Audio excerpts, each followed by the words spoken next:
All right. Welcome to the Naked Earth podcast. Today we have a very special guest, Felipe Rosario, and he is here today representing the Taino people. He's a cacique, otherwise known as a chief of his local tribe in Massachusetts and the northeast of the United States. He's committed to incorporating his indigenous roots into his daily life and reviving Taino culture. So it's an incredible honor to have you here. Thank you for being here. How's your heart today? Heart is full. Heart is full. Good, good.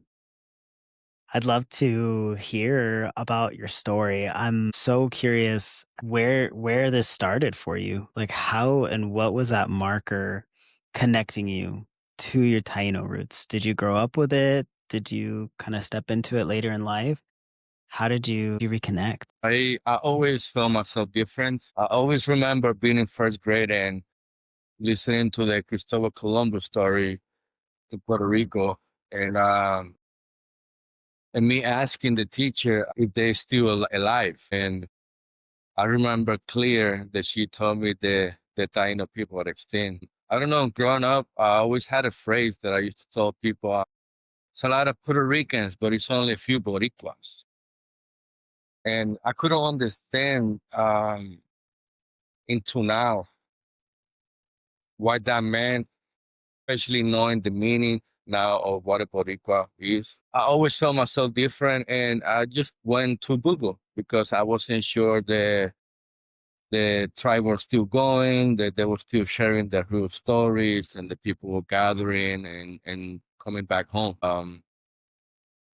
And then just to Google, I found a few places that they were still holding groups and things like that. But for some reason, I just never signed up for one. And I had a beautiful experience with a group called Secret. That was my first time that I got to see people, a bunch of men together, being vulnerable and cry and I felt so disconnected with my roots. I felt so disconnected with the land. And I remember that day that they lift me up, and as soon as they lift me up, it started to rain. Anigua, it's life.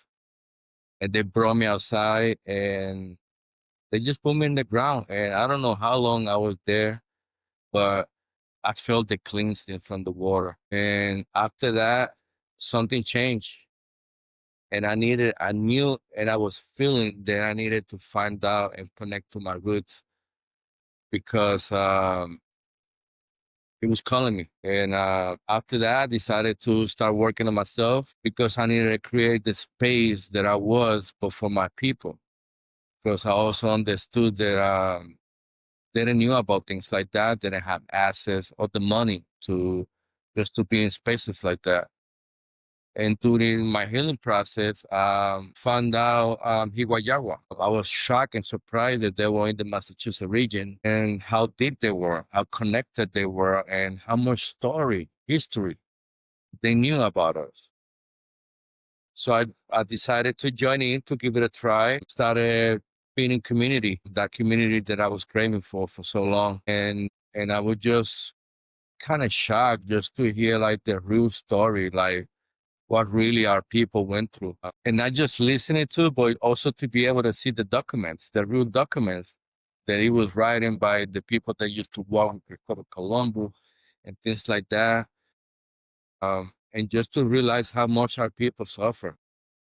So with my experience, I had the opportunity to create the space for men, for men's circles in the tribe because at that moment they didn't have nothing going on.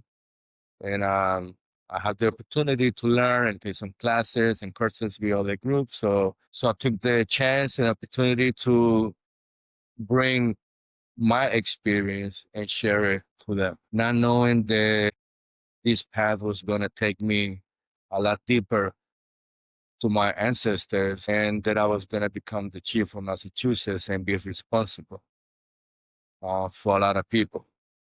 And being the chief is just means more responsibilities.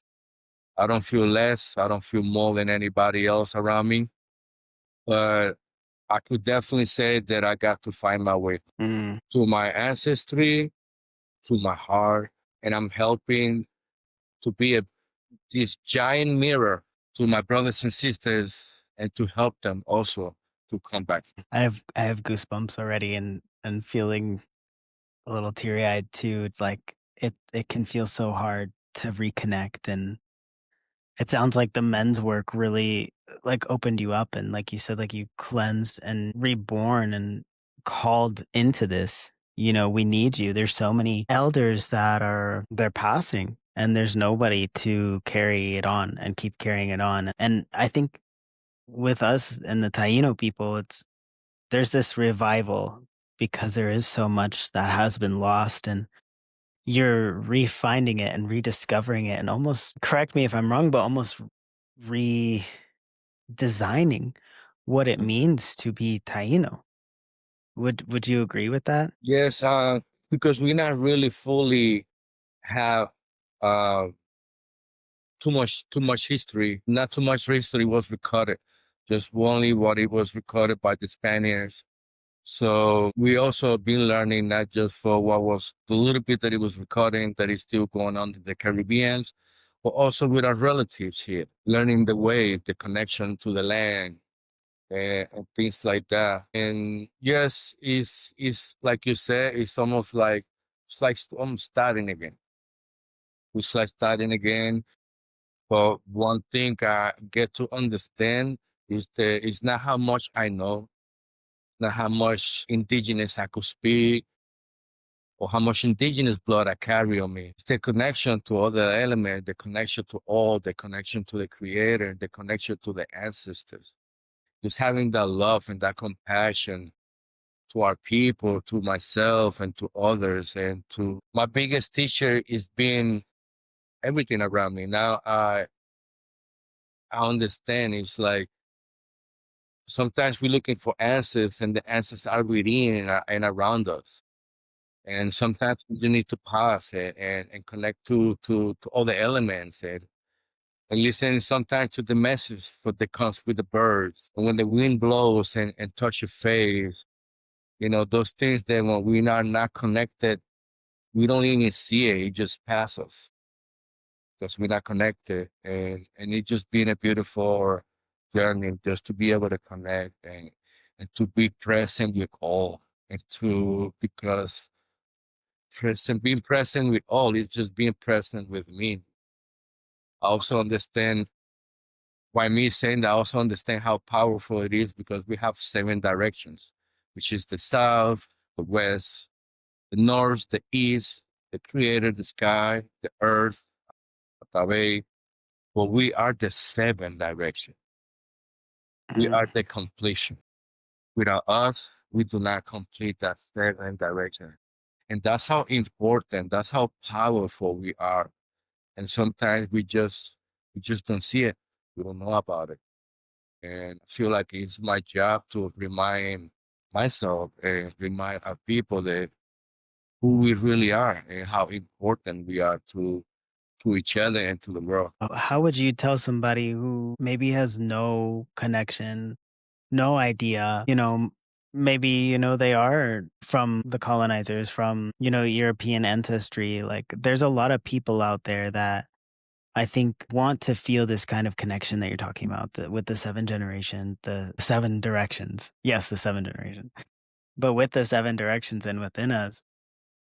And I see a lot of people who want to connect with that, but they almost feel like they're not enough, like they're not indigenous enough. Like you're saying, it doesn't matter how much indigenous blood we may have, or if we know exactly who our great great grandfather was, or, you know, what would you say to somebody who doesn't have that indigenous ancestry that wants to connect to the elements? What would you tell them? I would tell them that half of the stuff that we grew up, they are indigenous. We just don't even know sometimes. They are the things that our mothers and the grandmothers and half of the food that we eat, it came from our ancestors and it's still alive. And it's a point that we have to understand that, like, just like once I put myself obstacles and blockage to believe who I really was because the story that it was planted in my brain, it was already seeds planted as a baby, as a kid, as a grown up. You people don't exist. You are this. You are Spanish. Well, I don't come from Spain or from the south or from the south to be a Spanish or Latin. But that was the labor that we would put in. Also the religion barrier, because we said God, the creator, we instantly want to divide ourselves in religions. And that brings a lot of confusion into the people. And we have to understand that like who we really are. A lot of the things came with the colonization, that our people was forced to forget the language, that our people was forced to accept the new religion, because if not, they would have got killed. They didn't have an option. The only and one of the things they were allowed only it was to go to church. And a lot of the times for them to, and we became extinct because a lot of our people, when they used to accept Jesus in those times, instantly they were not indigenous. They were born new. Mm. So when they used to do the census in the past, it came out that we were extinct, but it was not they were really extinct. It was just the way they used to do it in the past. They didn't count themselves as indigenous anymore because they were Christians. You here, and it shows in our food. It shows in the language that is still being used today, like Canun, Barbacoa, maracas. I mean, I could continue going. All that was recorded from us, from the Spaniards. Pasteles. I mean, like my grandmother used to walk around cleaning the house, not just cleaning, but with her cigar, the same way that our ancestors used to clean.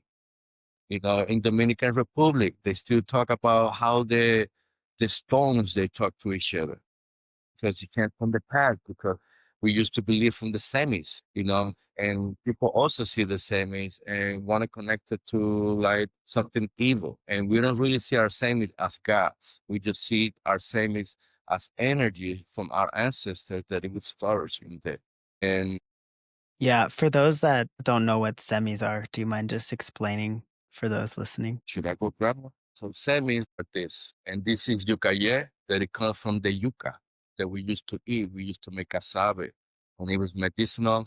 Like it also had poison on it that a lot of people don't know about it. And that's how they used to use and to stone the fish sometimes in the river or put on the top of the arrow when they used to go to war. So this is semis. We don't really pray to them like people think, we just ancestors them. We believe they carry energies and we honor them. Thank you. I love that. I definitely feel a connection mostly like to my roots, like through the semis, being a carver and I now carve wood and stone. And I was able to carve a semi for my uncle, Miguel, who's also Taino. And it was like I was like reliving my ancestors and what they may have done. And it made so much sense to me of why I felt this calling to carving and sculpture because it's my ancestors speaking through me. So thank you for showing your semis with us. Yeah. How do you balance your spirituality and your connection and your indigeneity with everyday life?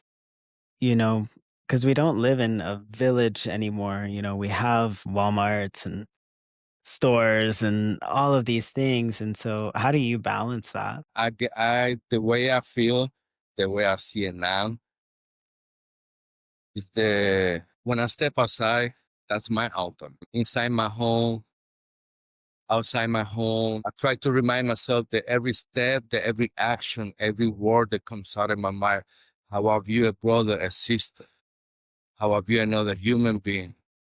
I try to do everything on a ceremonial way. So that's how I try to live my life. I try to filter everything with that to be able to stay connected to all, because it's all around us. Sometimes we just forget to do things with a purpose. Like we just breathe to breathe, but we don't breathe to regulate our nervous system. We just breathe to on the go. We walk in the earth, we're rushing, but we don't really realize every time we step into the ground, every connection that we're doing. We hear to the noises, but we don't hear the message from the birds and everything else that is coming. So I just try to stay present to myself and to everything around me, and to remind myself that like I'm a living ceremony. I'm a living ceremony, and that everything that I do is part of the cycle of life. It just not just affect me, but affect the people around me.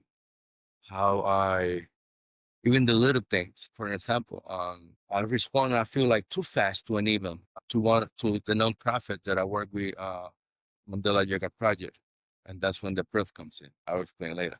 But and I paused because I felt like it was too short, and I apologize.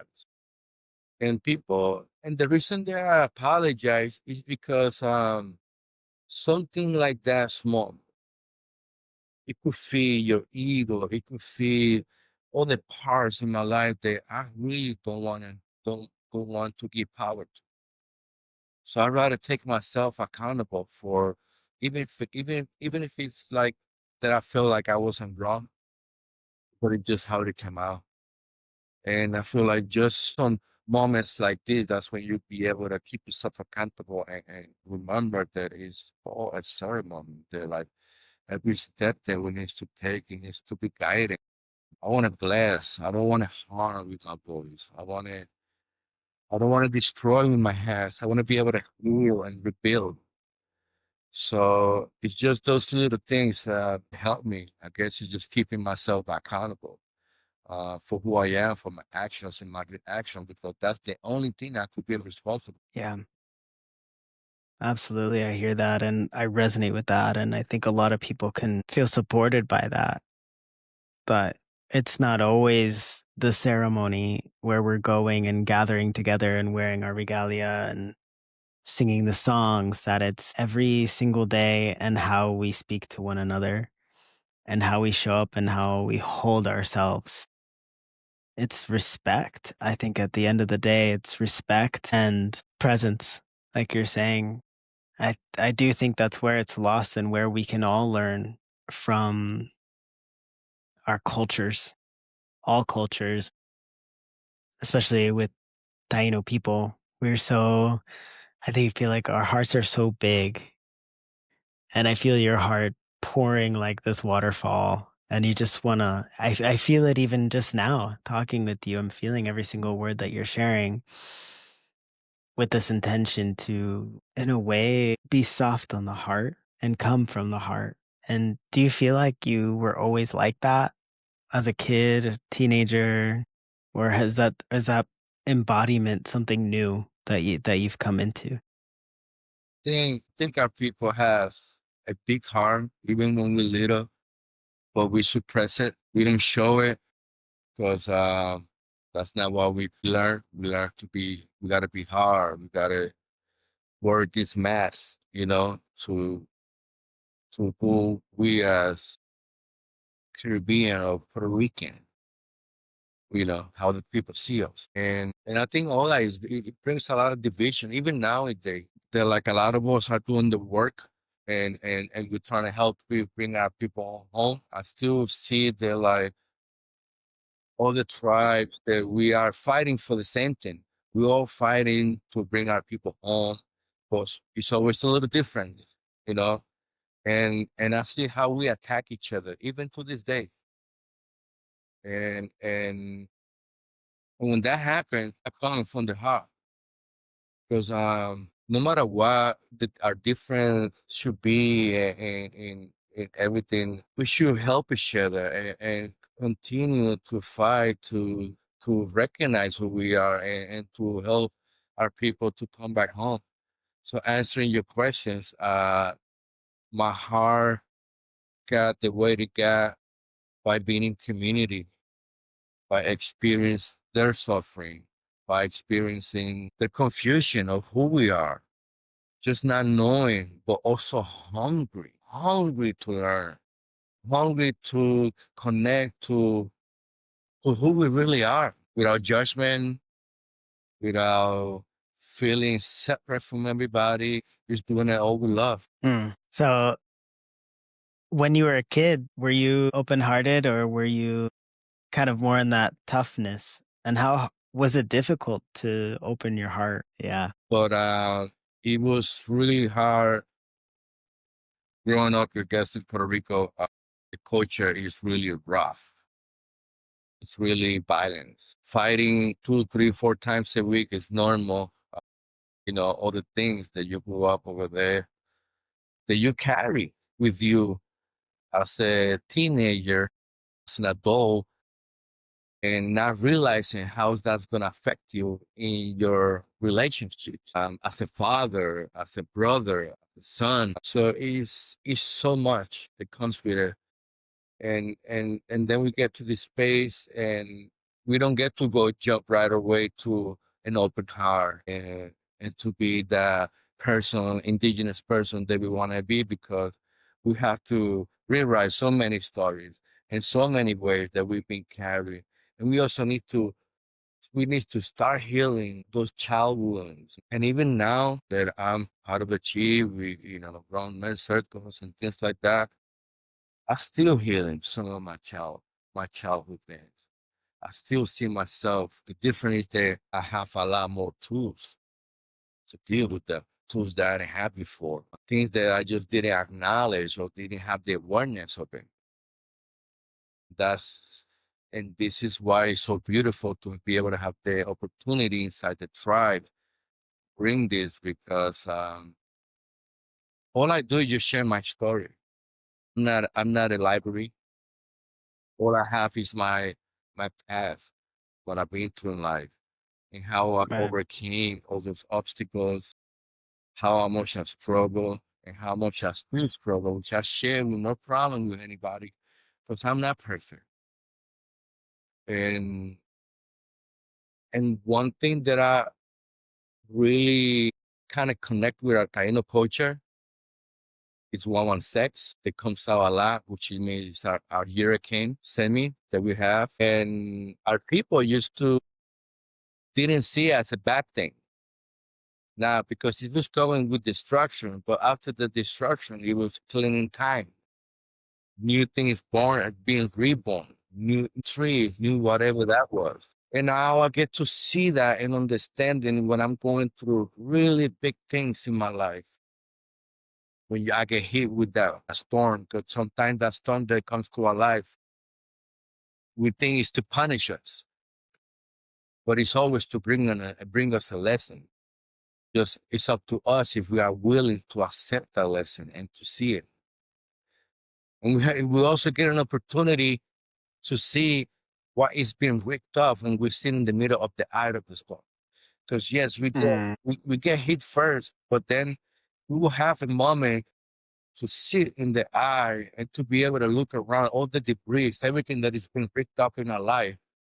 It was not enough rooted to stay with us. But we also have to understand that that hurricane needs to come out. We can't sit in the eye forever. We can't sit in that comfort zone. So we have to understand that, we go through things we get to see, but we also need to finish what's coming. We got to learn, let the hurricane calm and finish taking and cleaning whatever needs to take.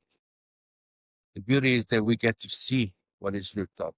We get to, on that new space, we get to fill that new space with things that we love, with things that we want, with new stories, with new memories of our ancestors, connection with the community. We get to be we get to be the student of life.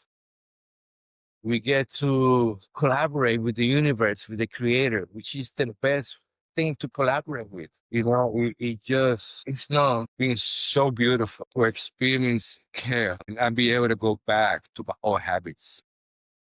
I go back to the drinking, to the drug, to the fornication, to go look for woman, to escape all that. I learned to see with all. I learned to see with the elements. If I feel sad now, I get to wake up in the mornings and go to the river, leave an offering, play my flute that you made, and connect to all in a beautiful, different way. I get to not just now I also get to understand that in life, you also, as everything you mirror to others mirror you. So I learned to the every situation, I'm not just the student, but I'm also the teacher. So now everything that comes to me, I remind myself that I have to look at it in two ways, as a student, also as a teacher.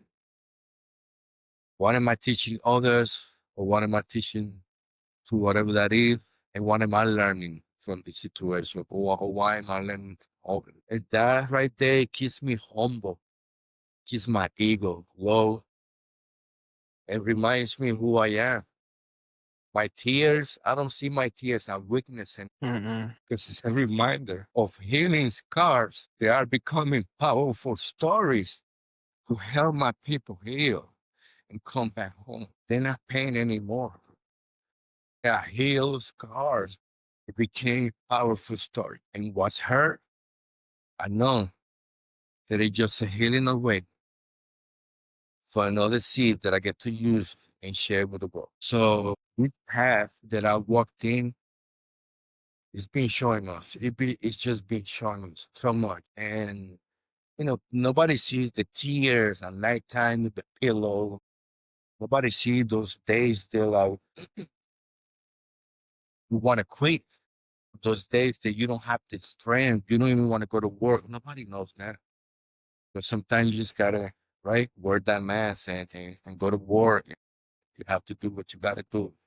Even actually, I don't even want to say that because I've been working in the same industry. I'm a barber for almost 20 years. And I remember the conversation that I used to have years ago in the beginning. He was toxic, completely toxic. But now they see me. A lot of they still keeping with me. A lot of them, they see my change. They see my growth. I get to plant seeds and that. And a lot of them, they hold space for me, just like I hold space for them. Sometimes we hug. Sometimes we cry in the middle of the barbershop. And it doesn't it doesn't get better than that to see how my community shifted with me. And they know that when they're in the chair, what they're gonna listen to. They look Mm. forward to it now. But they know, it's gonna be healthy stuff and they're gonna live full when they go back home. Not with a nice, just with a nice haircut, but also full. Fresh and clean inside and out. Wow.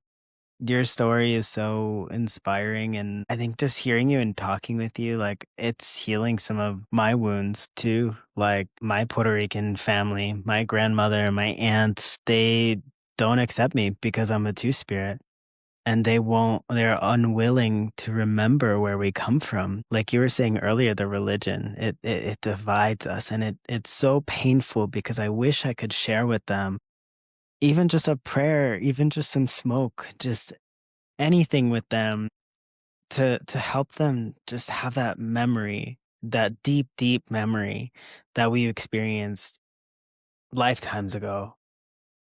And I love that you're doing that just with your community through being a barber and seeing that. That's priceless. That's what life is for.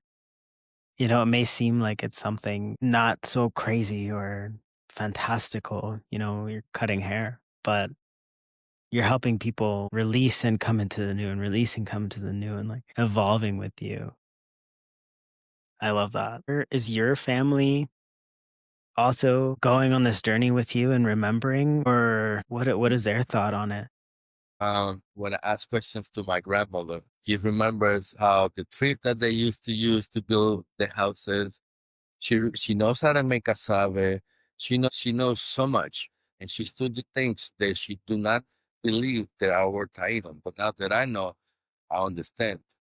But if you ask her, I've been my kids, they're not really full deep on it, but they curious, they support it, they show up to events. The last one, my last seed, she grew up with this, um, because I was already walking the path. So she is learning the way, she's learning who we are. Uh, she's trying to learn Hiwatajia too and all the things. We have to be compassionate for the people don't understand and cannot see who they really are because there's a lot of fear and all that generational trauma that they already carry. Because when we really look at it, it was only 5 generations ago or whatever, Yeah. not that far ago. So they're still carrying all that fear and everything of, of the seeds that it was planted, what it was teaching in school and everything. And that's what they believe, you know. But our job is, I don't feel like I don't have to force anything to anybody. Just walking my path will show that it's all the way. It's not just the way that we learn, the only religion way to walk the path. That is obviously different. To what you said about being the two spirits, it's also a lot of people do not understand that it's also been recorded that even long, long time ago, they used to use plants for natural honor. It's actually Mm, recorded.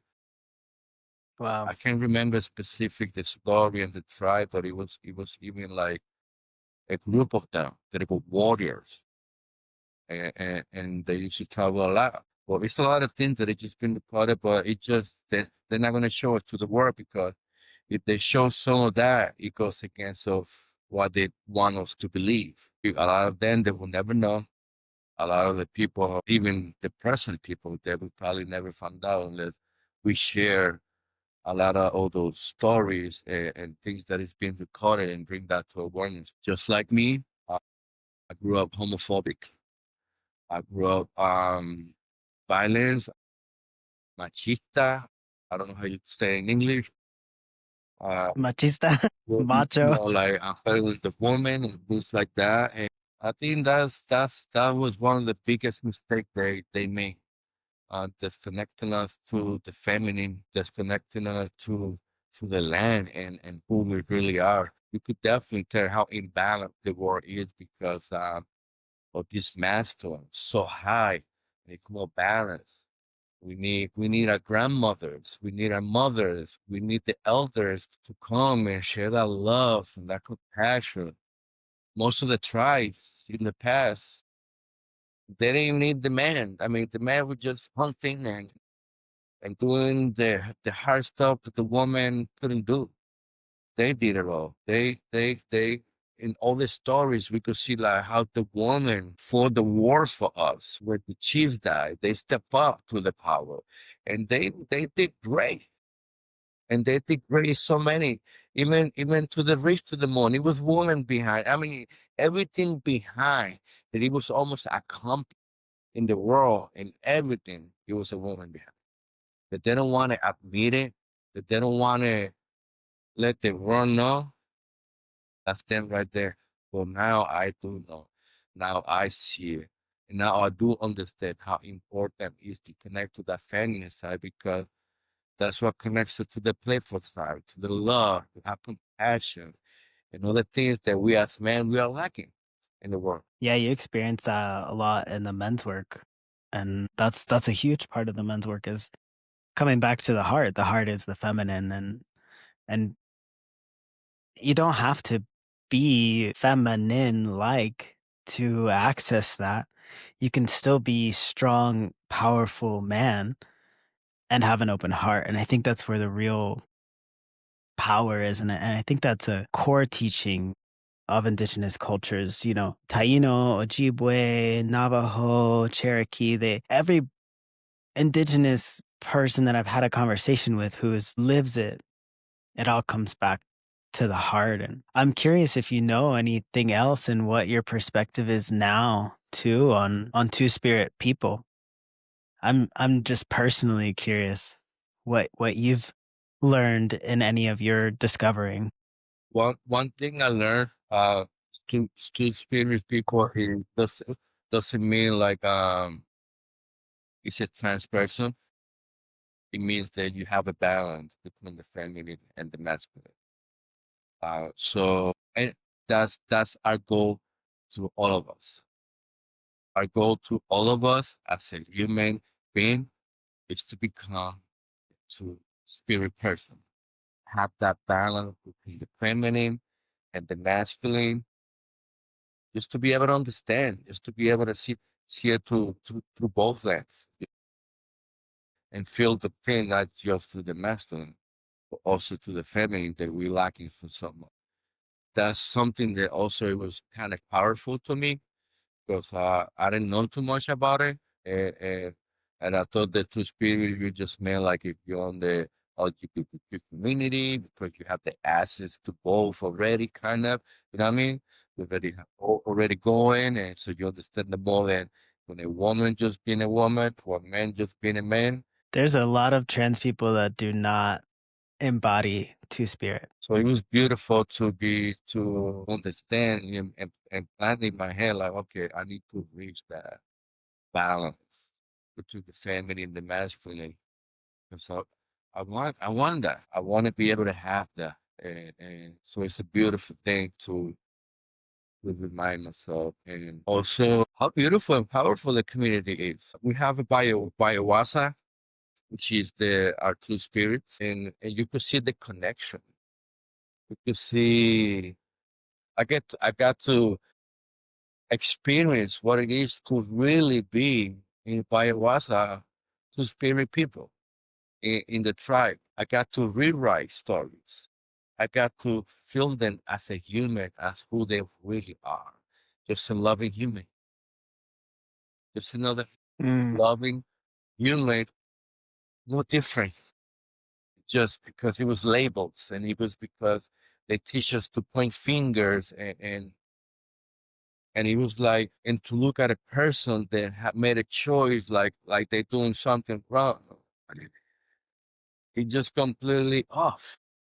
It just another bad seed that it was planted on us. And yes, just like in man and woman and the two spirit is assholes, but it's so many beautiful people. So many beautiful people. All we have to do is to give them the same opportunity we give to others, we need to give to them. So they could show us that who they truly are. And we could learn so much. We could learn so much for that community, for the Biawaka. But we want to put the blockers in. I could still see it. I still see it in the indigenous community. Some of them they still don't accept those people, and it's kind of sad to see it because you will believe they are walking the path too, but they're not.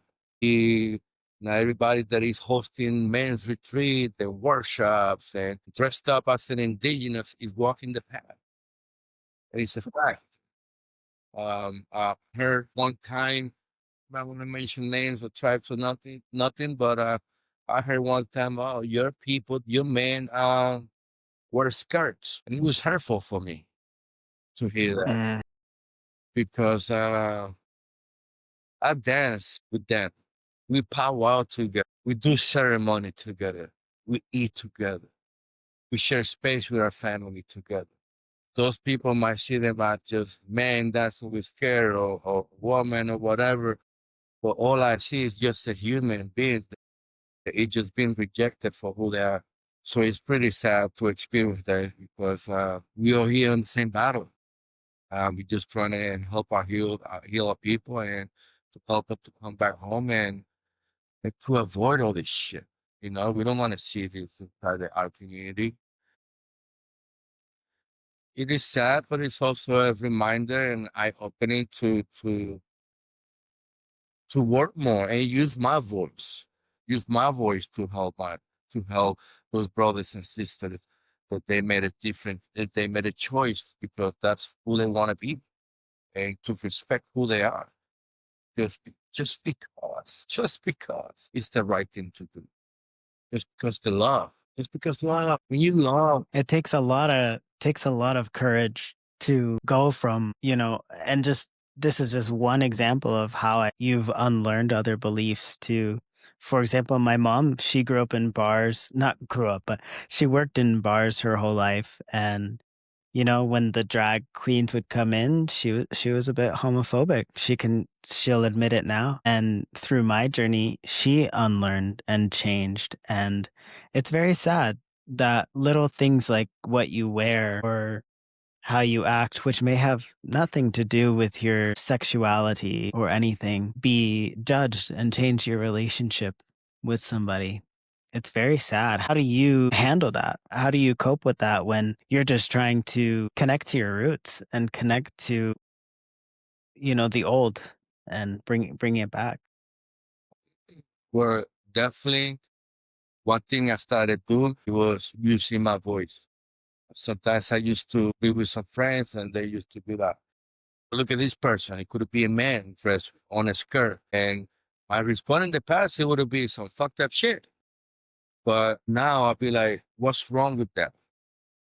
Can you explain Mm. to me what do you see wrong? Well, you don't see what's happening, but I just see another you. I just see a human being standing on the corner. They chose to dress that way. It's their choice about the clothes. They wear whatever the heck they want. That's what I see.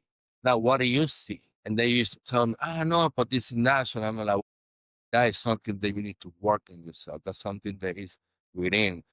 See that it was planted in you, and that you see this human being as is different. For example, just like, and I'm gonna throw it just like this. Hopefully, it's not too bad for your pocket, but it's like Christianity. They want to preach love and everything, but they can't even acknowledge the humblest person in the club. Yeah. How you showing love when you can't even acknowledge somebody that is sitting in the corner, or you want to reject somebody else because they change their sexuality. That's not love. There's no hate like Christian love. They need to read, they need to sit and really think and look for the definition of what love is. People tell you I love you, but they do shit behind your back. They hurt you. That's not love. That's also another story. That's the thing that, it's also childhood trauma because, people, the person that they love you was hurting you, was abusing you, was mistreating you.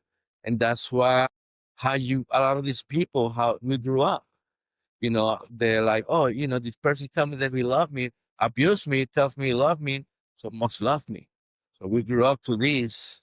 I said, we also go to relationships and other things, and we do the same thing. We just allow all these things to happen because what we believe love was.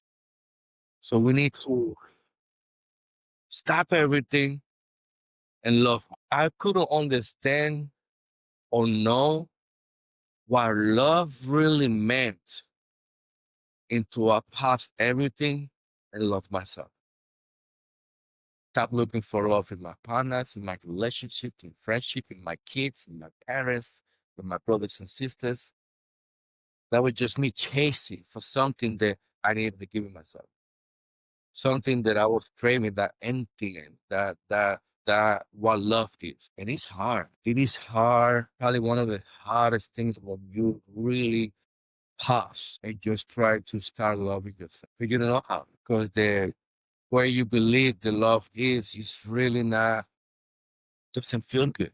Doesn't feel like love. So that also came back with walking the path because make me connecting to everything will help me to connecting to myself, to that seven direction. And I started to find ways and things to fill myself with that love that I've been craving for so long, that I've been chasing in relationships and friendships and everything. And I'm still trying to fill this. It's a lifelong journey. I'll definitely understand and do things to love myself and do things, but like it's not easy. Not easy just to choose to accept who you really are, uh, to accept that your past, because all the things that you pass, and that's a lot of times we carry this guilt, all the things that we did in the past, or what they lead us to get hit to be here today. Sometimes we even want to shut down that part of us, and sometimes we even will feel like we need to cut that part of us. Yeah. And the only way to deal with that part is loving that part of us, understanding that that person that I was in that time is what was needed to survive in that circumstance with the little bit tools that I knew. Some of the tools were violence. So I used violence to survive. Some of the tools was coping with drugs. So I used those drugs to survive. Now I see, now I understand that I do not need those drugs to survive. Now I understand that I don't need to be aggressive and need the violence in my life to survive. That all I need to do is love every single understanding and accept it and let that part know that they're like, thank you. Thank you for rescuing me all those moments. Thank you for never giving up on me. Even though that it was hard, even though that was the only way that I knew how, I didn't, that part, that version of me did not give up, continued to push forward. Now, all those lessons, all those stories, all the heartbreaks, all the fear, all the scars, I will never, never, never change, not even one, because I love myself. All that I got to have so much love, so much compassion that I will never change. I will do it again and again and again, was to become the person that I will even think about it. Same here. It makes you who you are. And I see a beautiful, strong, powerful, connected man in front of me. Thank you for doing everything that you've done in your life to be who you are, because you're going to inspire and help people reconnect to themselves, even in the days that it feels like sometimes like there's nothing else you can do. You are healing our ancestry just by being you. Thank you. Would you be open to sharing a prayer for us and from your heart to close this out? This prayer is I'm asking the creator and ancestors who open the windows of the skies, and who fill our hearts and our home with blessings. Yanubauti, Tarakota, Hua, Taraka, Alakawano, Aluka, Ture, Kenaa, Inabenadino, Aluku, Buku, Kenaa,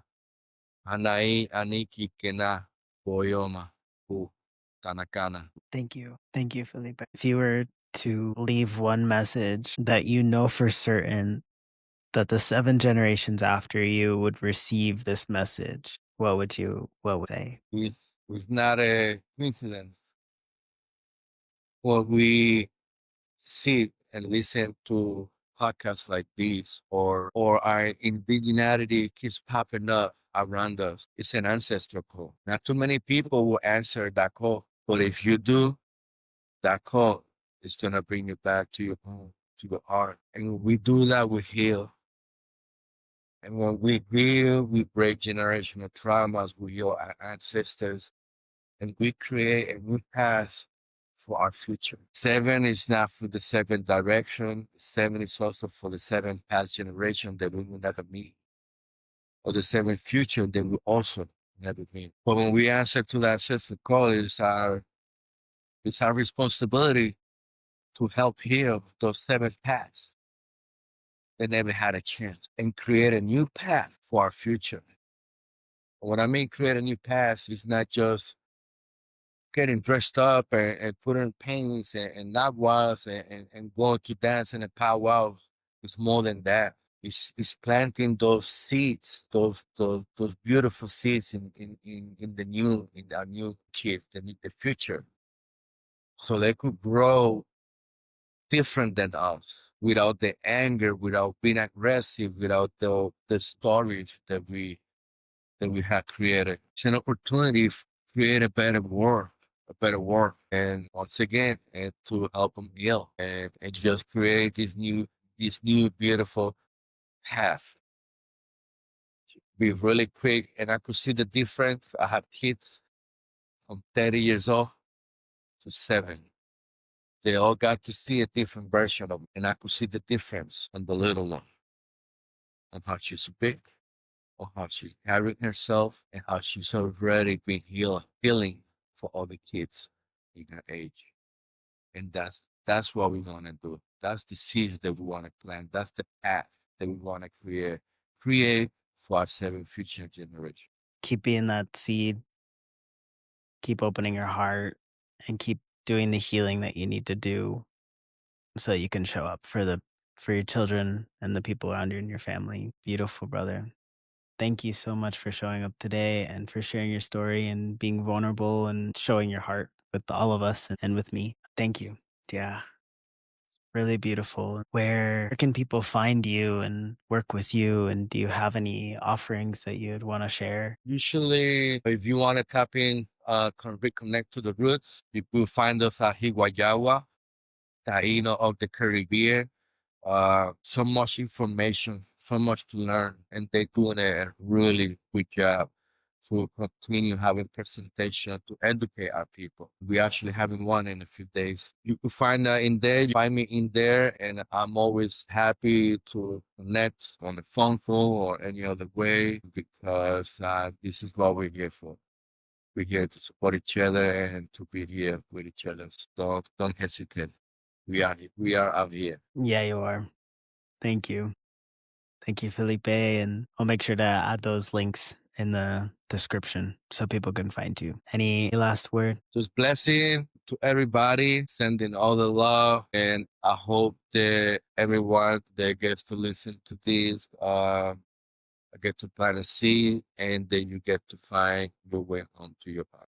Arigato. All right. Thank you, Felipe. Thank you.